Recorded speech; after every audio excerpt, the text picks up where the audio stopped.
যে নামটা Eurovision song contest, song will be very important. তো এটা একটা হচ্ছে তো মৌলিক বটেই, বাট আপনার প্রশ্নটা ইজ ভেরি রেলেভেন্ট। কারণ গানটা যে ক্রিয়েট করবে, যে গাইবে, সব মিলিয়ে আপনি হয়তো প্রোডাকশনের কথাটা বলছেন যে আলটিমেট আউটপুটটা কোন লেভেলে হবে, যে লেভেলটা ক্যান বি আ ওয়া ফ্যাক্টর, এটাই তো। তো এটার ব্যাপারেও এটা খুব ইন্টারেস্টিং হবে যে যারা এটাতে পার্টিসিপেট করবেন, as we have just hard and we also mentioned, সেটা হচ্ছে যে ইট ইজ নট ফর যারা অ্যাসপায়ারিং নতুন, তারা না, যারা অ্যাকচুয়ালি ইন্ডাস্ট্রিতে বা মিউজিক নিয়ে কাজ করেছেন এবং সামওয়াট এগিয়ে গেছেন তাদের কাজ নিয়ে।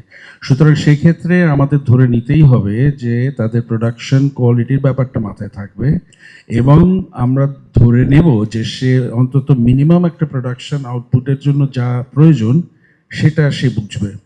Coming back to your question, difference হবে, কারোটা বেটার হবে, কারোটা হয়তো লেস হবে, এটসেট্রা।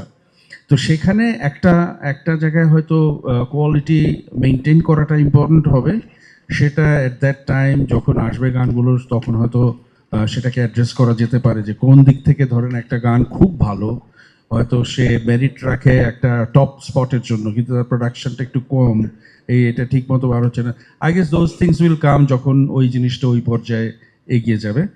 বাট জেনারেলি হচ্ছে যে যারা কাজ করছে অলরেডি এবং যারা অলরেডি প্রোডাকশন সম্বন্ধে জানে, আমরা এক্সপেক্ট করি যে দোজ ক্রিয়েটিভ আর্টিস্ট, পারফর্মার্স, তারা ওই ধরনের একটা মিনিমাম লেভেল অফ প্রোডাকশন নিয়ে আসবেন, যাতে তাদের গানগুলো সুন্দর মানুষের কাছে ভেরি ক্লিয়ারলি উপস্থাপিত হয় আর কি।